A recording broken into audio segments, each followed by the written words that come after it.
It's been a minute.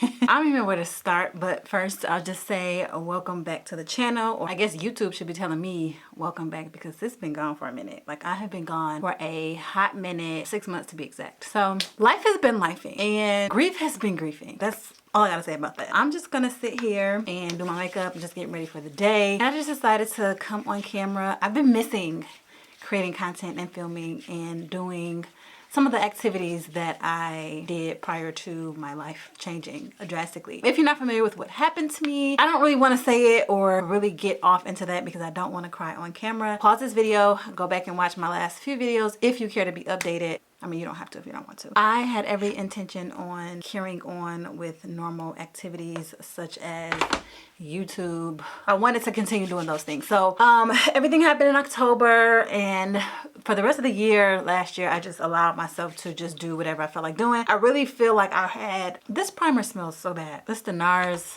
Soft Matte Primer. I love it, but it smells like gasoline. Anyway, I wanted so badly to just continue on with some of the things that I know Maddie would have loved for me to do, such as creating content. So yeah, got through Thanksgiving and Christmas and all that stuff. And of course, you know, it was just a day by day, moment by moment, tear by tear situation. And then the first of the year came. I was really dreading going into a new year without Maddie. It was just a really weird thing for me, but I got through it. And so then January hit, and you know, I tried to do things. So I went on vacation in January, and so basically this video is just to really give you like an update on like my life and really to just share with you how my grief journey has been thus far and just what life has been looking like. My mirror is right here if I'm looking over to the side, but just to share like what life has been like post losing my daughter. And only reason why I really feel compelled to give you guys like an update since the beginning of the year is just because everything, it's just a roller coaster ride. Like, one moment I'm good, and if you've gone through any type of grief before, you know that for one, it is unpredictable. And the biggest thing I've learned about grief thus far is that it is debilitating. Like, you can try to do normal things, but sometimes grief is just like, you need to sit down and do nothing and just live in it and just feel all the feels. So I allowed myself past 6 months to just feel whatever. So like I said, in January, the biggest thing that happened in January is I went to Atlanta, took a little trip with my best friend. I'll insert some footage here. So we're gonna go get a little lunchy lunch. Yep. All right, guys, we are at Spondivit. All the food. Okay. This is all you need, or this is not all you need? No, this is all I need for right now. 1, 2, 3. 2 girls weekend plus 1. Yay!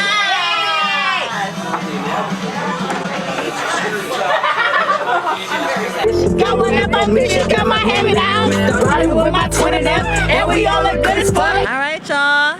We done went to, what is this called? Camps Creek? Chef Rudy presents. Camps Creek. Camps Creek. Rural. World of Beverages. And we out here being ratchet. Hey, let's get ratchet. Let's get ratchet. Why are we at the food truck? Hold my purse. Taking me to Hey. All right, y'all. I don't know why this is happening. If you like it, and that's what you know. We're going to dinner in 2 hours. Look at her. Let's get ratchet. Let's get ratchet. We are in danger. This is the danger zone. Oh, there we go. It is.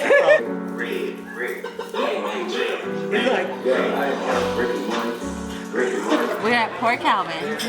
This food is so amazing. So this is the lobster fried rice. Yes. Like, I'm even loving the seaweed.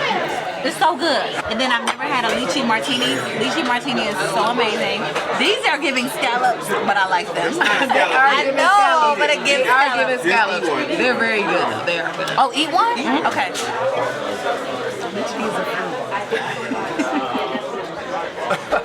Oh, okay. Okay. But so I do know I'm allergic to most fruits, right? That trip was really nice. It allowed me to kind of just step away because I do feel like it's important at some point in the journey to just move away from your normal, like the scenery. Change of scenery is like the biggest thing I felt like I needed at a point in time because, like, I don't know, just living in it was just, everything was just so sad. Everything was just so triggering, you know? So I just decided, okay, I'm going to take a trip or whatever. So I did. vlog most of that trip, but then like halfway through it I was like, you know what, I didn't feel like doing it anymore, and I just allowed myself to be okay with that. So it was like my friends, they allowed me to cry when I needed to cry. They gave me, you know, reasons to laugh and smile and all that kind of thing, all of those types of things. So I just really appreciate that. So then February came and I was just, you know, feeling the feels. I was trying to really get back into the groove of going to work and again, just doing some of like my normal activities and things of that nature. And then March happened. So I think towards the end of February, I started having these, what I know now to be like anxiety attacks. And I've never had an anxiety attack before. This is when I knew like, okay, something is not right. Like I felt like I was doing okay in my journey. Like I felt like I had it in the bag, really. Like I was sad, but I was allowing myself. I'm in therapy. I'm doing this class called it's like a grief share class that I'm doing that really kind of helps you to navigate grief. So I just felt like I was doing all the right things so that it wouldn't take me under. I've dealt with depression before and I did not want to go back there. So I'm living life and I'm noticing like, okay, my heart's beating fast, and like sometimes like when I lay down to go to sleep, I couldn't sleep and I didn't know what that was, but I just was like, you know what, I'm just gonna deal with it. At one point I was so down in the dumps to where I was having an anxiety attack. I kind of knew what it was at that moment and I just allowed myself to have it. Like I literally, and this is so bad, and if you get triggered by certain things you might want to skip past this, but I just laid down. My heart was beating fast and I was like, you know what, if it's my time to go, it's my time to go. And I just kind of gave up. When I woke up the next day, I was like, oh, I'm still here. I guess it wasn't meant for me to die. But I had given up. Like, and I had only shared this with, I think, just my brother, honestly. And so it happened a few more times, and then one morning it happened and it was so bad I just ended up being in the hospital. So I took myself to emergency and I triggered myself even more because I went to the same hospital that I was at, you know, the last time I was able to hold my daughter and stuff like that. And so when I got there, I kind of told them what was going on, and so they were like, yep, you're having an anxiety attack. So they like monitored me for a while. They wouldn't let me leave, and they gave me some Xanax, I believe, and so they wanted to see like how my body responded to that or whatever. And then they gave me like a prescription for, it was another medicine for anxiety, I can't remember the name of it, and they just gave me like a trial run, like, okay, it was 10 pills they gave me, and so I was taking them as needed, but I'm just not a medicine person. I don't like taking medicine, and I also just felt like anxiety, and please don't take this the wrong way, if you suffer from anxiety, depression, any of those things, those should 100% be taken seriously. For me in my journey, I'm like, I can control this. Like I really felt like I can control it. So there was some times where I felt like I needed to take the medicine, but after that, once I knew what it was and how to like breathe through it and stuff like that, and I developed different like coping mechanisms, then I was okay. So then April came. So my birthday is April 16th. So earlier in that month, my sister had been reaching out, my cousin had been reaching out, and they were like, you know, what are we doing?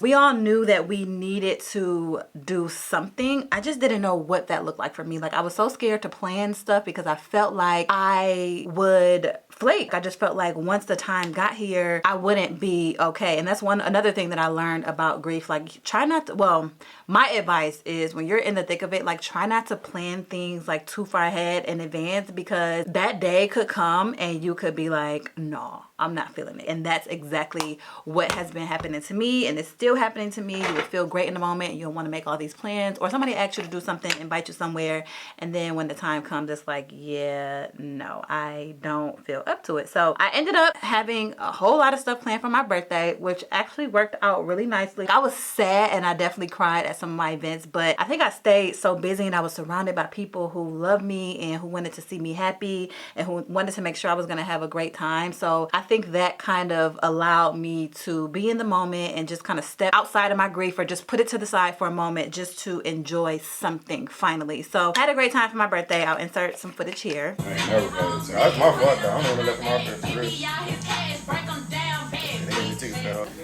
This year hasn't been an easy year. This hasn't been an easy year, but I watched you handle every challenge with grace. To read all this? Okay. Listen to your heart, trust your gut. If the way seems.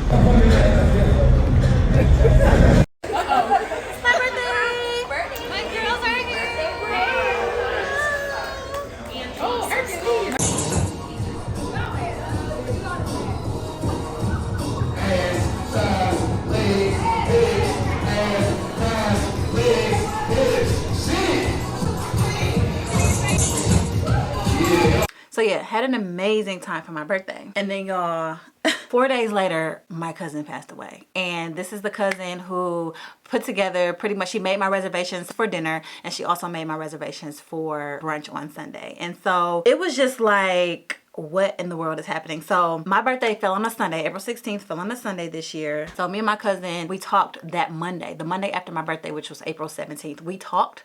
We had a great talk about just some of the stuff that had happened, some stuff that she had going on for her. And then she knew, because I had said it like, okay, on that Monday, I wanted to go to the cemetery and like see Maddie or whatever. So that Monday came. If you know anything about Michigan, it snowed. So I was like, nope, I didn't want to go. Not because I didn't want to see my daughter, but because when I go, I like to sit. And so I was like, let's just wait. I looked at the forecast while I was on the phone with my cousin. So I was like, okay, we'll go on Thursday. So she was like, bet, I get to see my little princess on Thursday. Thursday comes. I found out later that night that my cousin had passed away that morning. So that just blew me. We had already experienced another death probably about a month before that in our family. So I felt like I was just getting hit. Every single death was just triggering me and it was just sending me back to my daughter and it just sent me to a dark place. And so with that whole thing, you know, I'm trying to be there for my family. I'm trying to be there for my little sister because her and my cousin were a little bit closer in age. We all hung out, but they hung out more than anybody. Like my cousin and my sister, it was like this. And so it just really hurt. It really hurt because I just felt like that wasn't supposed to happen. Like it just wasn't supposed to be that way. So that happened and my cousin's mom asked me to do her hair and her makeup for her homegoing.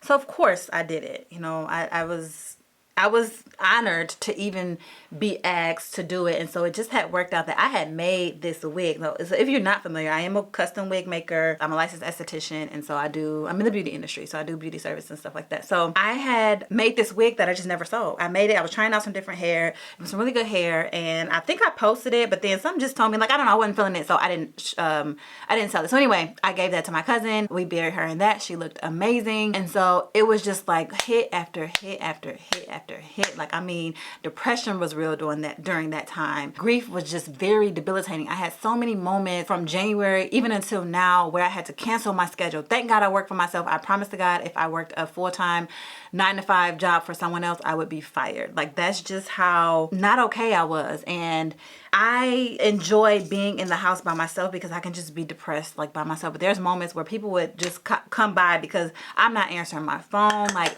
things had gotten really bad for me. So April came and went. And then so my mother, I remember this conversation with her right after my birthday. She's like, okay, then the next event. And shout out to moms and just support systems and families in general who allow you to navigate the journey in the way that you know how and in the way that you're doing and making it seem like everything that you're doing is okay, because it is. So anyway, she calls me out of the kindness of her heart, and you know, it kind of bothered me a little bit in that moment because I was kind of having a good day.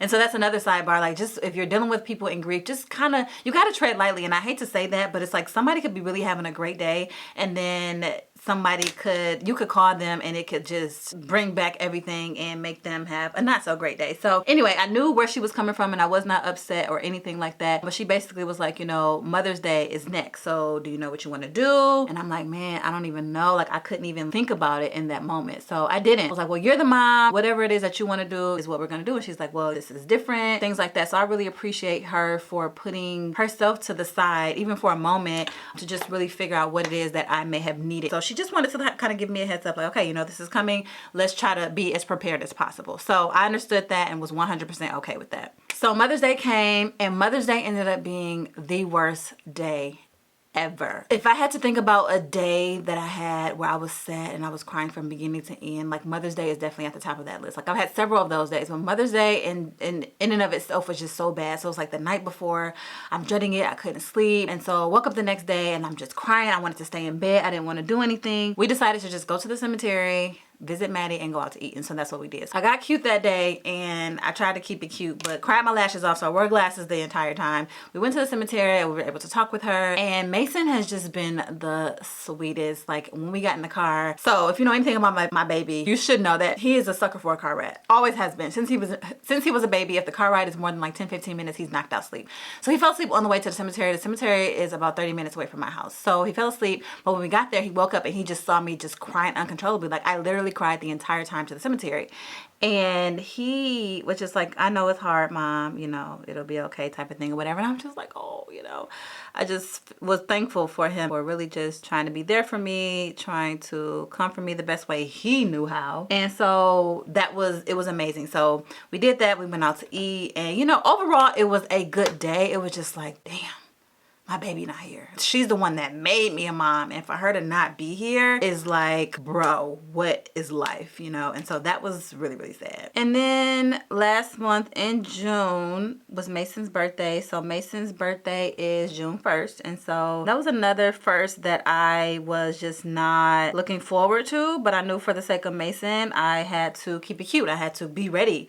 I had to make sure that he had an amazing birthday, because this is the first one without his sister, and he's been tremendously impacted as well. And so there were some things that he wanted, you know, PlayStation, a bike, and all that kind of stuff. So he got everything he wanted for his birthday. We had a little party, and it ended up being a good day. Again, it's always like in the back of your mind, like, this tragic thing has happened to me. It just sucked, because I'm just like, this is not normal. Like, what is normal? What is life? Like, what is life without my child being right here with me? So if I had to just explain how I'm doing right now, I mean, like right now, today, I'm having an okay day. Like, today isn't so bad of a day where I feel like I just want to lay up and not do anything. And so for me, grief has been like, when I'm in the thick of it, again, I isolate myself. Like, I don't want to be around nobody. You can call my phone 112 times. I'm not going to answer. Some people know how to deal with that. Some people don't. I've had people to really get upset and take it personal that I didn't feel like talking. And I just allowed them to be. I allowed them to feel how they were going to feel, because I'm not changing how I feel for nobody. Like, I'm not allowing anybody to dictate how I grieve. And so just feel like that sucked. But it wasn't people that was like in my immediate circle. It was just people that, you know, I don't know. It wasn't nobody that I really cared about, for real. Like I said, today is a good day, but last week, baby. So I didn't have Mason last weekend. He was with his father, and I worked last weekend. I normally work on the weekends that I don't have my son. I worked last Friday all day, last Saturday all day. I came home Saturday, y'all. I laid down in the bed, and I did not get out of the bed until Tuesday. I kid you not. That has never happened to me before. One, because I have children, and my children do not allow me to just sleep and lay around. Plus, I know that when I'm with my son, I have to show up. I have to do things with him. It's summer vacation. I want him to have fun. I want him to have a great summer.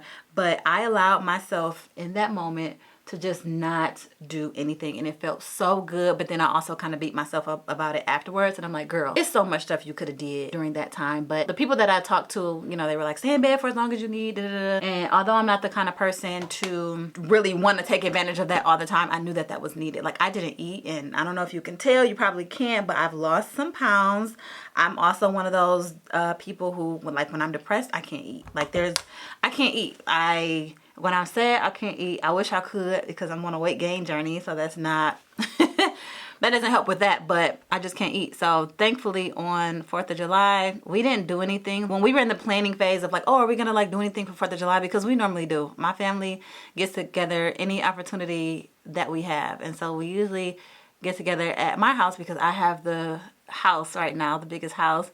And so we'll get together here and we'll barbecue. Yeah, no, I was not in the mood. And so I talked to my brother, and he was checking on me. And once he knew, he was like, I knew. Once you said that you was in the bed for a couple of days, he was like, I knew you didn't eat. So thankfully, he brought me some food. And so I did eat that. And then this past Wednesday, Mason came back home. So of course I had to get it right, get it tight. So I will say, and I don't want to get emotional about this, but my son has kept me alive. Like, I think the only reason why I'm really like okay with being alive right now is because of my son. Like, I know I have to live with him, for him. But other than that, I have been okay with not living. Not that I've ever harmed myself or wanted to harm myself, but it's just the idea of like, I don't care if I'm here. Like, what am I here for? And so every time I think about that, I know that I still have a purpose in life, and I still have my son, and of course I still have my family, who I know they love me, and I know they don't want to see anything happen to me. So I'm grateful for that. So yeah, I'm just gonna be honest, I don't know what this video is gonna be in terms of if it's just this or if this is a vlog. I really want to come back more consistently, and I do want to share more about grief. I was talking to my therapist and she was just kind of expressing to me that probably important for me to share my story. People don't know how to deal with grief, and loved ones of people who are grieving, sometimes they don't know how to deal with them. And of course, I don't have all the answers. I do know what it feels like in that moment and what type of support I feel like I needed throughout that journey, and I'm still in my journey. It all happened October 22nd of 22, so like the 22nd of this month will be 9 months, and it's been a roller coaster ride. But what I will say is that I'm in a bit of a better place than I was before, and I am accepting the fact that tomorrow may not be a good day. And I think being as real as possible with yourself is the only thing that's gonna really allow you to get through these moments. I do want to say thank you guys so much for being with me. There's been so many people who have reached out, who have commented on previous videos with prayers, condolences. Some people have even shared their stories with me because they've suffered a tremendous loss as well, whether it be a child, a spouse, what have you. And so I just really appreciate the grace that people have been extending me, and I appreciate the level of sensitivity that people have shared. People can be really cruel, and I've seen it, but I haven't personally experienced it, and so I thank God for that. So yeah, I am done getting ready. I just redid my hair over. I just felt like I needed something different. But Mason and I are going to just go out and, I don't know, just hang out a little bit. So I'll check back in with you guys in a little bit because I do want to talk with Mason a little bit. A lot of people ask me about him, and he's doing okay. He is trying to process it as best as a 6/7-year-old can. And what I love about Mason the most regarding this journey is that he still talks about Maddie every single day, and it's always in present tense. Like he's like, Maddie likes this, or Maddie does this, or she eats this. So I really like the fact that it's not a past tense thing, because that does bother me. I know maybe it's unrealistic or it's delusional, some people might think, but I like to talk about my baby in the present tense. I do not like to talk about her in the past tense, because she is very much so still alive in my heart, in my mind, just in my life in general. And talking about her, it makes me happy. And while I miss her so much, it just still makes me feel like I'm still close to her. So yeah, I'll check back in a second. Hey y'all, it's actually a whole lot of time later. I wanted to come on camera because this is a very realistic moment for me. So after I got done doing my makeup and stuff, I was so motivated. I was so ready to like leave the house and go to the grocery store and figure out something for me and Mason to do. Well, it's been a few hours and my mood was just off. I tried to take a little nap, which helped a little bit, because I don't know, maybe I was just tired. Like, I don't know, but I just felt weird. I don't know if it was from like recapping the last 6 months. Something subconsciously clicked and it was just like, girl, like, I don't know. I'm trying to make sense of it. What's up, below guys? You want some? Fries or chicken sandwich? One bite? Yeah, and take a bite of chicken. No hands dirty. Oh, yeah,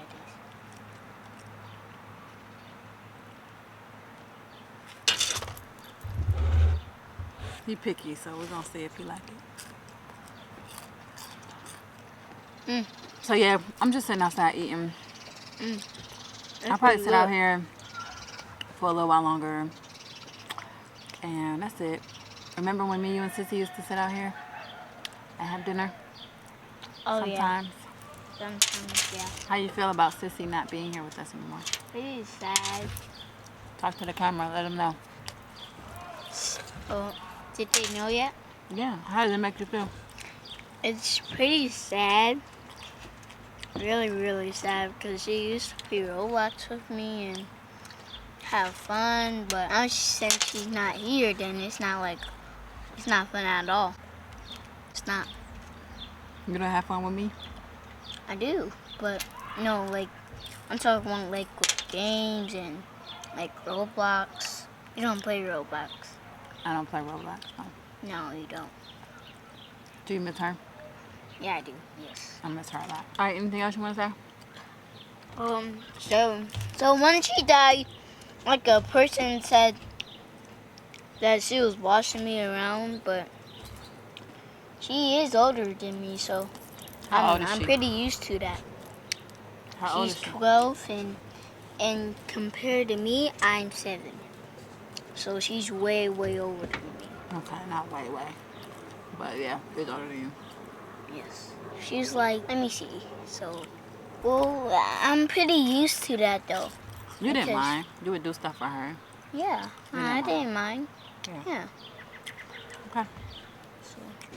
So I think she's like 6 years older than me. Is it 6, Mom? 6. Yeah, technically. Her birthday is next month, so Yeah, we gotta she would go have been there. 13. We gotta do what? So no, we gotta when it's her birthday, we gotta go there, like to the grave. We will. Alright, well that's probably going to be the end of this video. I wanted to do more things. I wanted to kind of vlog our entire weekend, but I'm really just not in the mood, and I'm not sorry. So yeah, I hope to be back soon. I do have some ideas of some videos that I want to film. It's just I'll be in the mood and then I'm not in the mood, and I want to show up a little bit better than what I have. My energy has been lackluster, and I'm just letting myself be. So yeah, we're gonna sit out here. I'm gonna sit out here and eat. Are you gonna stay out here with me for a little bit? For a little bit, yeah. All right.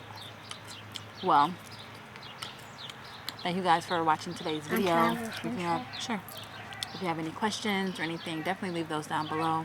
Like I said, I really thank you guys for just being so sweet and so thoughtful and so gentle towards me during this time. And yeah, I hope to be back full force really soon. But until then, I'm going to give myself grace, and I hope you guys are doing the same, because we all are dealing with something in this life. So yeah, you want to say bye? Bye, guys. All right, we'll see y'all in the next video. Bye, guys.